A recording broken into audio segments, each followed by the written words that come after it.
The rain was falling so hard that afternoon it felt as though the sky itself had given up. Every windshield wiper on the highway struggled against the endless sheets of water, and visibility faded with every passing mile. I had every reason to keep driving.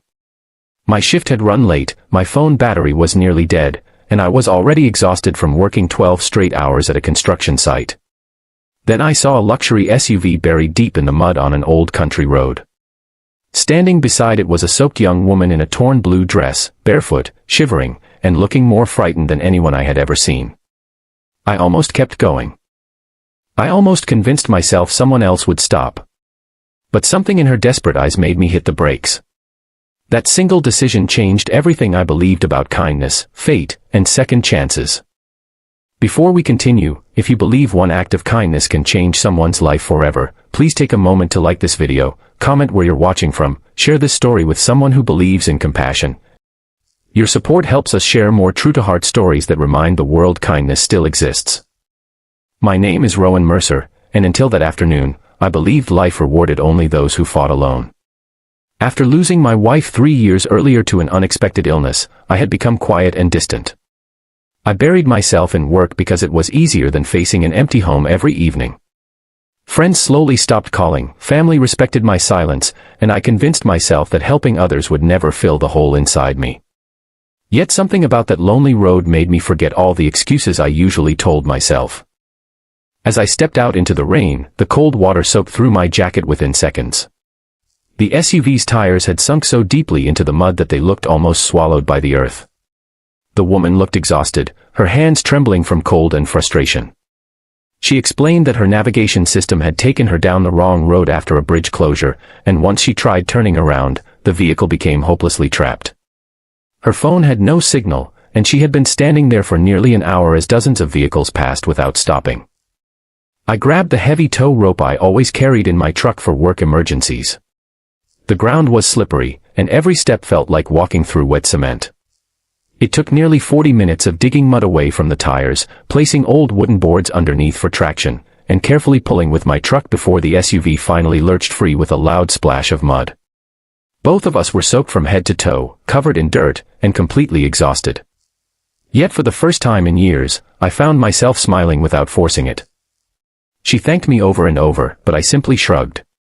Helping someone felt strangely natural, almost like remembering a part of myself I had forgotten. Before leaving, I offered her the last bottle of water I had in my truck and suggested a safer route back to the highway. She asked for my name.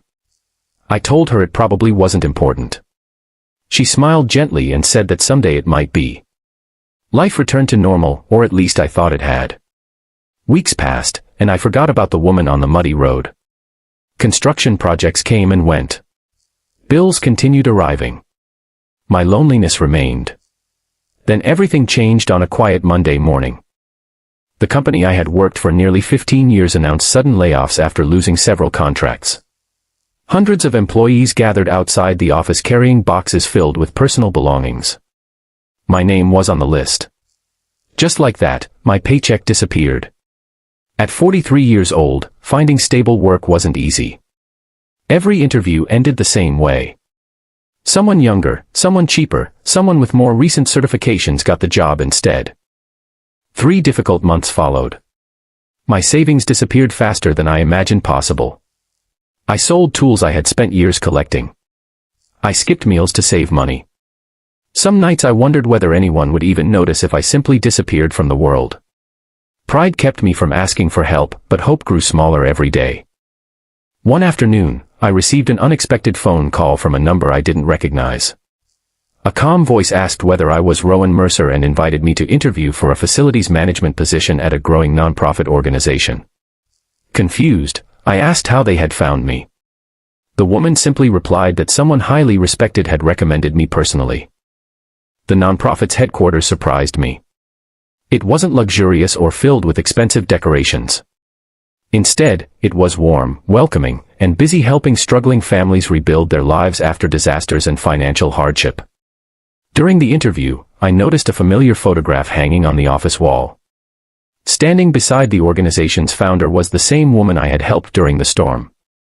Moments later she walked into the room, smiling warmly. Her name was Maris Vale. She explained that the SUV hadn't even belonged to her. She had been delivering emergency medical supplies to isolated communities after severe flooding. When I stopped to help, she wasn't simply stranded. She had been racing against time to reach families waiting for life-saving medicine. Maris admitted she had never forgotten that rainy afternoon because nearly everyone else had driven past without slowing down.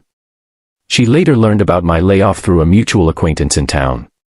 Instead of simply sending money or charity, she wanted to offer something better, an opportunity built on trust. She told me that people could teach skills, but genuine compassion could never be taught. She believed anyone willing to stand in freezing rain helping a complete stranger without expecting anything in return possessed exactly the character their organization needed. I accepted the job that same day. Over the following years, my life transformed in ways I never expected. Instead of building office buildings, I helped rebuild homes destroyed by storms. Instead of measuring success through paychecks, I measured it through grateful families receiving new beginnings. Every project reminded me that hope often arrives through ordinary people making ordinary choices. The greatest surprise came one winter evening when a young boy handed me a handmade thank you card after our team repaired his family's home. Inside, written in crooked handwriting, were simple words that brought tears to my eyes. It read, "Thank you for stopping when everyone else kept driving." He had no idea those words described not only the day but my entire life. Sometimes I still think about how close I came to passing that stranded SUV without stopping. I wonder how different both our lives would have been if I had listened to my excuses instead of my heart.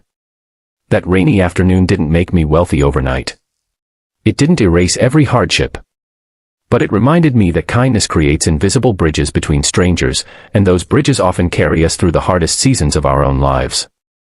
If this story has touched your heart, please like this video, leave a comment sharing a time when kindness changed your life, share it with someone who needs hope today, and subscribe to Kindness Echoes so together we can spread more stories that remind the world compassion still matters. Special request, before this story ends, please comment one word, kindness, if you believe even the smallest good deed can return in the most unexpected and beautiful way. As I drove home that evening years later, another storm rolled across the countryside. Rain tapped softly against my windshield, just as it had on the day everything changed. This time, instead of seeing only dark clouds, I saw possibility. Because sometimes destiny doesn't arrive with flashing lights or grand miracles. Sometimes it waits quietly on a muddy road, disguised as a stranger who simply needs someone willing to stop. And in choosing to help another person, you may unknowingly rescue a part of yourself that has been waiting to be found all along.